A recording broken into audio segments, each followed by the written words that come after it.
नमस्कार दोस्तों, मेरा नाम है आशुतोष। आप सभी का स्वागत करता हूं बीएचयू वर्ल्ड के इस ऑनलाइन लर्निंग प्लेटफॉर्म में। आज हम इस वीडियो में बात करेंगे पेड सीट के बारे में।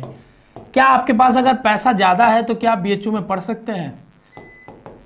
पेड सीट क्या होती है? क्या पैसे देकर सीट खरीदी जाती है?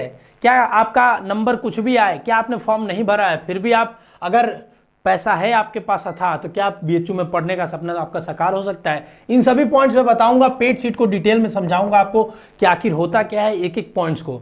वीडियो को पूरा देखिएगा, पसंद आएगा तो लाइक करिएगा, कमेंट करके बताइएगा वीडियो कैसा लगा और दोस्तों तक जरूर शेयर करिएगा।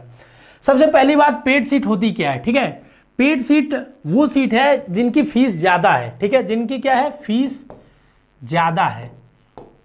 तो अगर आप थोड़ा सा, मैं इसको एग्जांपल लेके समझाने की कोशिश करूंगा। जैसे बीएचयू में दो तरह की सीटें हैं। एक होती है रेगुलर सीट, ठीक है, जिनके लिए जो कट ऑफ हमने अभी तक वीडियो में आपको दिया, बीएससी के लिए, बीएलएलबी, एलएलबी जो भी था सबके लिए वो रेगुलर सीट का कट ऑफ था। ठीक है, फिर बात आती है पेड सीट की। ठीक है, कलम का थोड़ा सा रंग चेंज करेंगे, सफेद करेंगे, पेड सीट की बात करेंगे। ठीक है, तो दूसरी होती है पेड सीट। रेगुलर सीट, मान लीजिए किसी कोर्स में, ये एक काल्पनिक कहानी है, मान लीजिए 100 है, किसी कोर्स में 100 सीट है, तो हर कोर्स में एक पेड सीट भी होता है। पेड सीट जो होता है टोटल कोर्स का 15% होता है। 15%, जिनकी मैथ अच्छी होगी पता होगा 15। ठीक, तो आपके पास टोटल सीट है 100 और आपके पास पेड वाली सीट है 15। ठीक है, दो तरह की सीट है।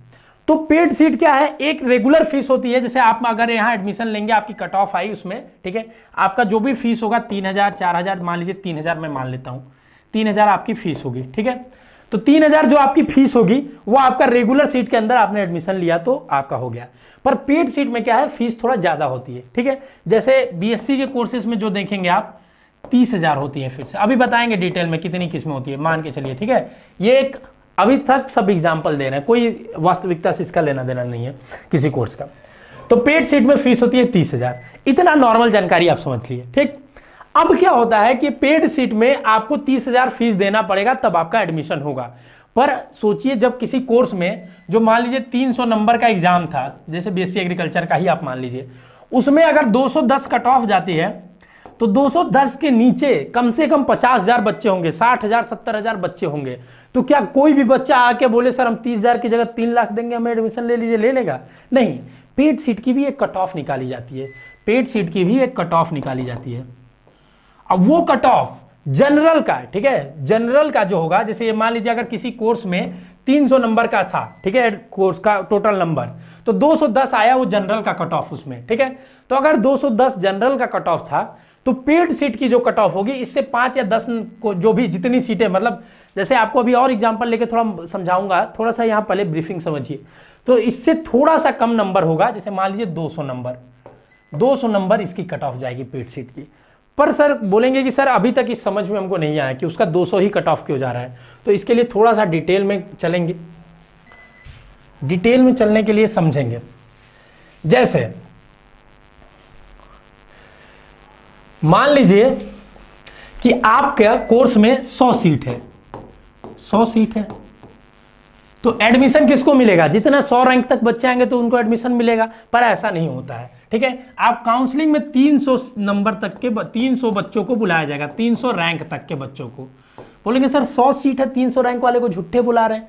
नहीं, क्या होता है, कई बार पहला नंबर, फर्स्ट रैंक जो आया, 10th रैंक जो आया, या जो भी है 100 के अंदर, वो उस कोर्स में एडमिशन नहीं लेना चाहता, किसी और कोर्स में ले लेता है, तो वो सीट ब्लैंक ही रह जाएगी। ठीक है, तो 3 गुना बच्चों को बुलाया जाता है, जिसमें मान लीजिए अगर 100 सीट है तो 150 रैंक तक, मान लीजिए, मैं मान के चलता हूं, ठीक है, ये किसी कोर्स का नहीं बता रहा हूं, मैं बस मान के चल रहा हूं, 150 रैंक तक, 150 रैंक तक जनरल का मैं बस बता रहा हूं। ठीक है, अभी आपका वो भी कंफ्यूजन दूर करूंगा, ठीक है, कि पेड सीट में रिजर्वेशन है कि नहीं है।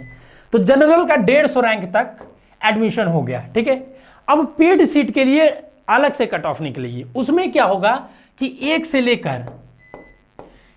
लेकर 200 रैंक तक के बच्चों को, या 200 रैंक तक के बच्चों को बुलाया जाएगा। तो सोचिए, अगर कोई बच्चा 150 रैंक तक को उसका जनरल में एडमिशन हो गया था, तो अब 150 से नीचे, 150 से 200 के रैंक के बीच में जो बच्चे होंगे उन्हीं को सिर्फ पेड सीट मिल पाएगा। ये एक एग्जांपल है समझाने के लिए, शायद आप समझ पा रहे होंगे, हमारी चीजों से रिलेट कर पा रहे होंगे। तो बोलेंगे सर कि 1 से 200 क्यों, 150 से 200 लिख दिए रहते हैं आप, 150 से 200 रैंक तक के बच्चों को बुलाए। 1 से इसलिए मैं बोल रहा हूं क्योंकि क्या होता है कई बार, जैसे अब आप बीएससी में जब आएंगे या बीए में, तो उसमें सब्जेक्ट के कॉम्बिनेशन होते हैं, जैसे पीसीएम हो गया, बीजेडसी हो गया, बीजीसी हो गया, ये सब डिटेल वीडियो इन सब पे जाएगा, क्या कॉम्बिनेशन है, क्या कॉम्बिनेशन का मतलब होता है। तो कई बार क्या होता है, इसका जनरल का कट ऑफ 216 गया, 216 रैंक मान लीजिए, ठीक है, रैंक एग्जांपल बता रहा हूं, इसका जैसे बायो का ले लीजिए बीजेडसी और बीजीसी, तो बीजेडसी का 216 गया, पर बीजीसी का जो कट ऑफ था, रैंक की मैं बात कर रहा हूं, सिर्फ रैंक की, नंबर की बात नहीं कर रहा हूं, ठीक है, और ये रियल एग्जाम्पल नहीं है, सिर्फ मैं एक एग्जाम्पल समझा रहा हूं।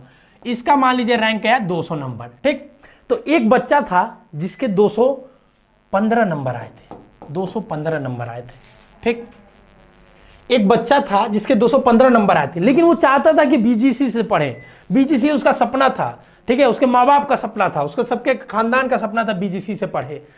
तो उसके पास एक ऑप्शन था कि वो या तो इसमें एडमिशन ले ले बीजेडसी वाले बैच में, क्योंकि उसका 216 के अंदर है, तो उसको पहले ही 216 कट ऑफ थी बीजेडसी की, तो उसको 215 में मिल जाएगा एडमिशन। उसके पास ऑप्शन एक था कि बीजेडसी में एडमिशन ले ले, मतलब कॉम्बिनेशन है ये कोर्सेज के, ठीक है, कि बायोलॉजी, जूलॉजी और केमिस्ट्री में ले ले, या उसके पास ये ऑप्शन था, क्योंकि अब चूंकि 216 है तो ये क्या करेंगे, 216 के आगे इसमें भी कुछ सीटें होंगी पेड सीट, तो मान लो ये 200, इसका पेड सीट का जो कट ऑफ जाएगा वो इसमें जाएगा 250 तक, 250 रैंक तक, इसमें जो जाएगा 240 तक जाएगा, ठीक है।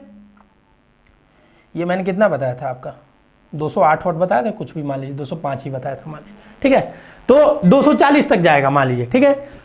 दूसरा ऑप्शन इसके पास है कि पेड सीट में ये क्या करे, इसमें ले ले एडमिशन, बीजीसी में ले ले, क्योंकि उसको कॉम्बिनेशन पेड सीट के अंदर इसमें बढ़िया मिल जा रहा है, ठीक है, तो वो इसमें ले ले। उसके पास दो ऑप्शन है। तो कई बार बच्चे क्या होते हैं कि जैसे रैंक बढ़िया रहती है, ठीक है, उनकी जनरल से भी उनको एडमिशन मिल जाता है, पर वो पेड सीट से लेते हैं क्योंकि उनको कॉम्बिनेशन बढ़िया चाहिए होता है।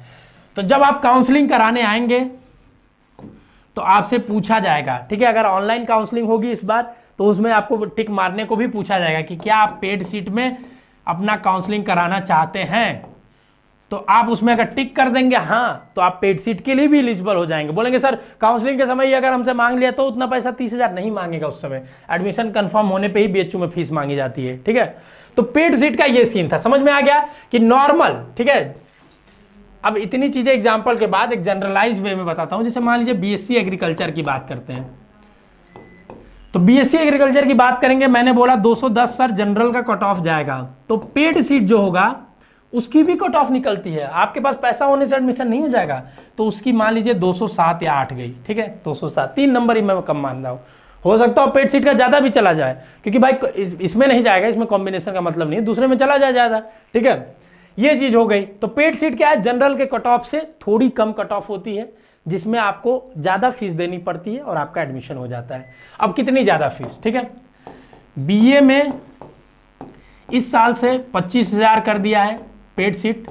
तो आपको क्या करना पड़ेगा, सालाना जो फीस होगा, रेगुलर फीस, जो भी मान लीजिए 4,000 आपका रेगुलर फीस है साल भर का, जो नॉर्मल सीट के लिए है, उसके बाद आपको 25,000 और फीस देना होगा सालाना, ठीक है। तो 3 साल में अगर मान लीजिए कोई नॉर्मल बच्चा 12,000 रुपए दे रहा है, तो आप 12,000 प्लस 25 थे 75,000 देंगे बीए वाले बच्चे।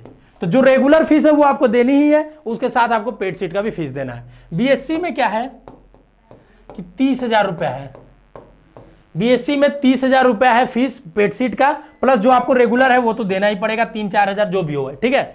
और लेकिन जैसे मैथ में अगर आपको कंप्यूटर साइंस पढ़ना है, ठीक है, कंप्यूटर साइंस पढ़ना है, मतलब पीएम के कॉम्बिनेशन होता है, तो आपको 45,000 फीस देना होगा, 45,000 फीस देना होगा, ठीक है। ज्यादा हो गया ना, 4.5 लाख हो गया इतने में तो कई साल पढ़ लेंगे आप। तो 45,000 फीस देना होगा आपको, ठीक है। तो बीएससी का ये हो गया, ठीक है। रेगुलर 30,000 मांगना जाता है, हर कोर्स के लिए है, हो सकता है 1-2 स्पेशल कोर्स हो जाते हैं जो बढ़ा के उनकी फीस ली जाती है, ठीक है। तो ये हो गया आपका पेड सीट के फीस कितनी होगी। दूसरी बात सर क्या रिजर्वेशन है, पेड सीट में भी ये होता है, पेड सीट में भी sir OBC, general, EWS, SC, ST का कट ऑफ होता है क्या, तो नहीं, पेड सीट में किसी का कट ऑफ नहीं होता है। पेड सीट का सिर्फ एक ही नंबर का कट ऑफ आता है 215। आप जनरल हो, ओबीसी हो, एससी, एसटी हो, सबके लिए पेड सीट बराबर है। पेड सीट में ज्यादातर जनरल और ओबीसी वाले बच्चे एडमिशन लेते हैं, क्योंकि एससी एसटी का तो उससे भी कम कट ऑफ होता ही है, ऑब्वियस सी बात है। फिर तीसरी सवाल जो आपका आता है पेड सीट से रिलेटेड कि क्या सर मेरा पेड सीट पे एडमिशन हुआ है तो हॉस्टल मुझे मिलेगा या नहीं। तो देखिए हॉस्टल का जो सीन है यहाँ पे, उसका हॉस्टल के लिए अलग से इंडेक्स बनता है जिसमें आपका इंडेक्स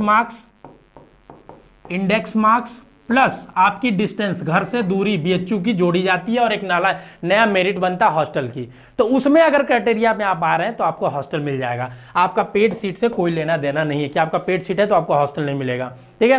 तो अगर इस लिस्ट में आप आ जाते हैं तो आपको हॉस्टल मिल जाएगा। ये पूरी जानकारी थी पेड सीट के बारे में। होप आपको पसंद आई होगी, आपकी सारी डाउट क्लियर हो गए होंगे। अगर कुछ भी डाउट अभी भी रह गया तो कमेंट करके बताइए। वीडियो अच्छा लगा तो कमेंट करके बताइए और दोस्तों तक जरूर शेयर करिए। All the best.